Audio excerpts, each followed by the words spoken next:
Avec ses quelques 1006 km reliant l'Ardèche à l'Atlantique, la Loire est le plus long fleuve de France.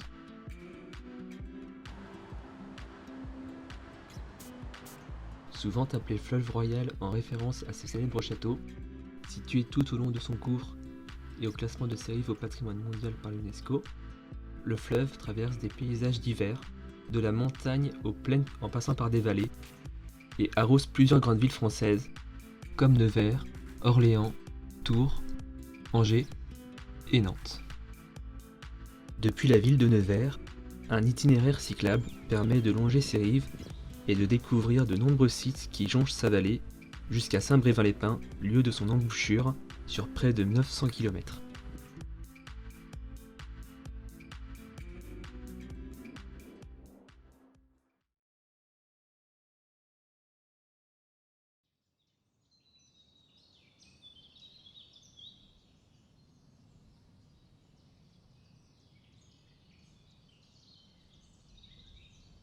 C'est précisément sur le mont Gerbier-de-Jonc, un ancien volcan qui culmine à plus de 1400 mètres d'altitude, dans le département de l'Ardèche, que s'écoulent plusieurs sources qui formeront plus loin le lit du fleuve.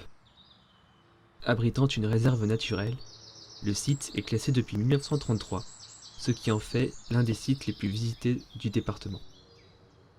Puis les sources se rejoignent près du village de Sainte-Eulalie, à 15 km du volcan, pour former une rivière qui sillonne les monts d'Ardèche jusqu'à la ville du Puy-en-Velay. Célèbre pour sa cathédrale qui marque le départ de l'un des principaux chemins de Saint-Jacques-de-Compostelle, la ville est la première que la Loire traverse.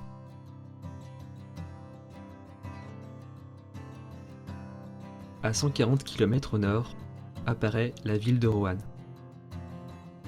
Connue pour son industrie textile, la ville est ainsi arrosée par la Loire, dont les rives se sont élargies et le lit approfondi.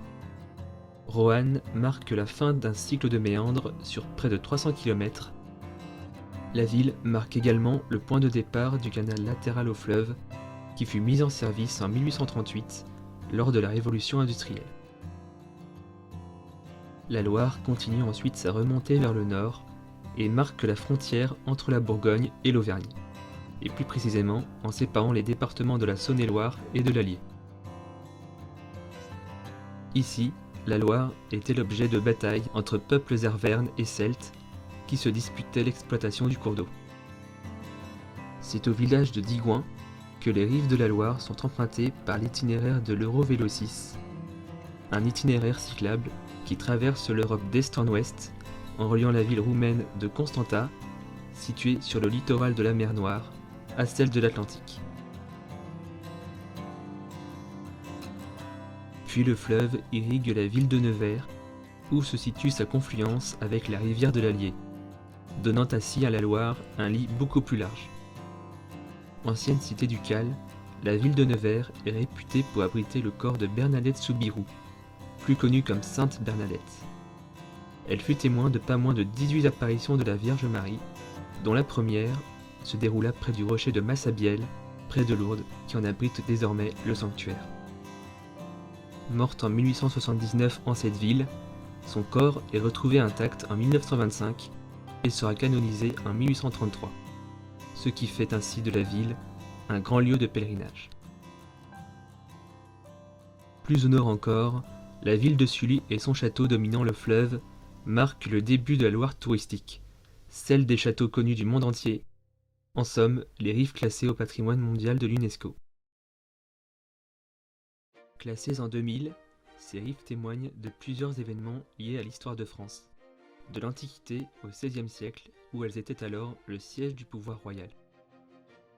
Car c'est bien pendant le Moyen-Âge, et en particulier pendant la guerre de Cent Ans, que le fleuve fit office de frontière entre le royaume de France et le duché de Bourgogne, rattaché alors à celui d'Angleterre, qui fut en son temps le plus grand et le plus puissant d'Europe. C'est ainsi que de nombreux châteaux et forteresses furent bâtis aux alentours de ces rives, dont la plupart sont toujours habités par les mêmes familles depuis plusieurs siècles et font la réputation de cet axe classé qui s'étend donc de Sully à Angers. Parmi les quelques 3000 châteaux bordant les rives de la Loire, en voici quelques-uns qui tirent leur épingle du jeu.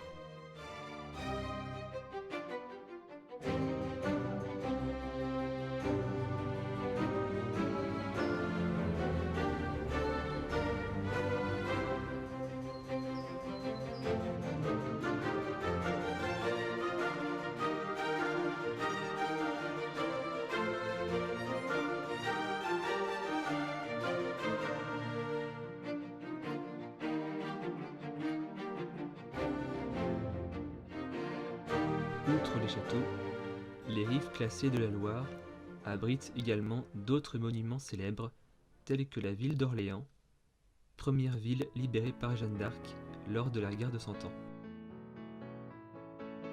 Le châtelet du Clos-Lucé, qu'habita Léonard de Vinci, la ville de Tours, qui était la capitale française entre 1422 et 1528,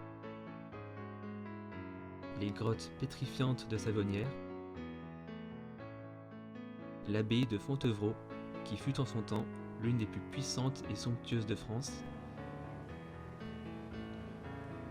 les maisons troglodytes, nombreuses entre Tours et Angers, dont les galeries sont creusées dans le calcaire local, le tuffeau.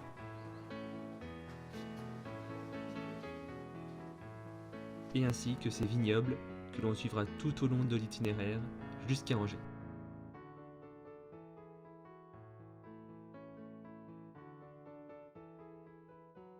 Une fois avoir passé Angers et visité son centre historique, sa cathédrale, son château qui abrite la tapisserie de l'Apocalypse, la plus ancienne et longue de France, la Loire permet d'apercevoir ensuite le village de Béhuard, une cité qui tire sa notoriété de son sanctuaire, aménagé sous le règne de Louis XI, après que celui-ci ait échappé de justesse à la noyade dans le fleuve.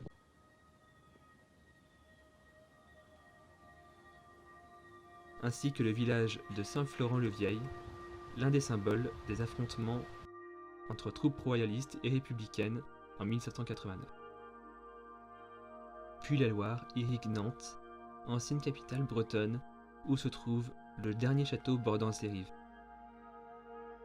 Les dernières villes que la Loire traverse avant d'atteindre l'océan, à Saint-Brévin-les-Pins, situé à 20 km de là. Ainsi s'achève le voyage de plus de 1006 km suivi par le plus long fleuve de France, également surnommé fleuve royal en référence à son histoire, mais aussi fleuve sauvage qui réfère au classement du fleuve en Natura 2000 afin de préserver les nombreuses espèces d'oiseaux qui se reproduisent sur ses rives. J'espère que cette vidéo vous aura permis de mieux connaître la Loire, son histoire, son parcours et ses trésors, et je vous dis à très vite pour de nouvelles vidéos consacrées à l'histoire des routes de France.